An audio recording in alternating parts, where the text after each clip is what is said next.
Bismillahirrahmanirrahim. Assalamualaikum warahmatullahi wabarakatuh. Perkenalkan, nama aku Syahidah Asma Manina dari kelas HES 22B.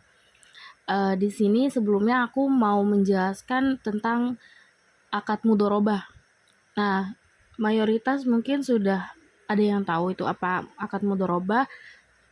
Mungkin beberapa orang sudah ada yang memakai si akad mudharabah ini di lingkungan sekitar. Nah, jadi aku mau jelasin ya beberapa tentang mudharabah. Jadi mudharabah ini adalah salah satu konsep dalam fikih muamalah Islam yang berkaitan dengan kerjasama antara dua pihak. Jadi mudharabah ini melibatkan dua pihak, teman-teman. Jadi yang pertama itu ada mudharib.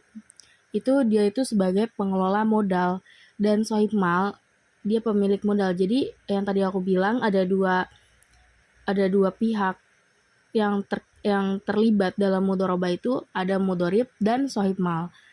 Dalam mudharabah, pemilik modal menyediakan modal, sementara pengelola modal bertanggung jawab untuk mengelola dan mengembangkan modal tersebut. Keuntungan yang diperoleh kemudian dibagi sesuai dengan kesepakatan awal. Jadi sebelum mereka memulai akad mudharabah ini, mereka ada kesepakatan di antaranya. Nah, jadi sedangkan kerugian ditanggung oleh pemilik modal. Itu penjelasan dari mudharabah ya. Selanjutnya itu di sini ada poin penting banget. Jadi peran-peran pihak itu ada mudharib, pengelola modal yang tadi, dia itu bertanggung jawab atas pengelolaan modal dan usaha.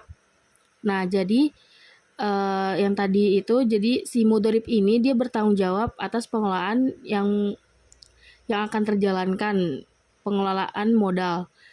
Nah, si sohib mal itu pemilik modal. Jadi menyediakan modal tanpa terlibat langsung dalam pengelolaan usaha. Jadi yang mengelola ini adalah mudharib, bukan sohib mal. Nah, terus kan tadi ada kesepakatan di antara keduanya buat pembagian hasil.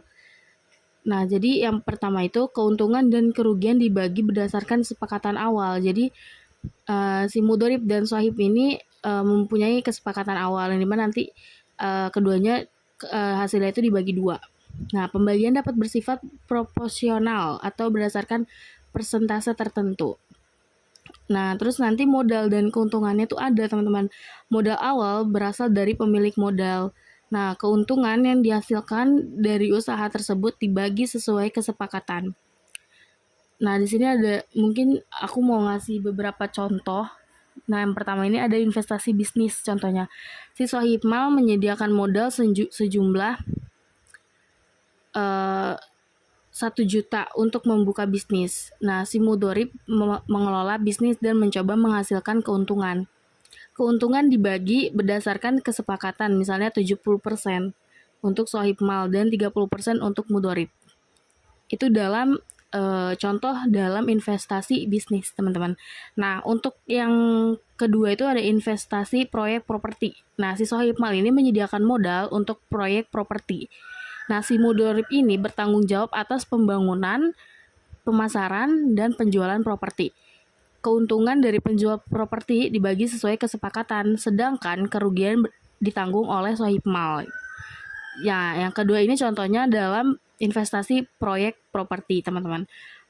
Mungkin cukup sekian yang bisa aku sampaikan beberapa tentang mudharabah ya, teman-teman. Mungkin next kita bahas yang lain. Thank you. Assalamualaikum warahmatullahi wabarakatuh.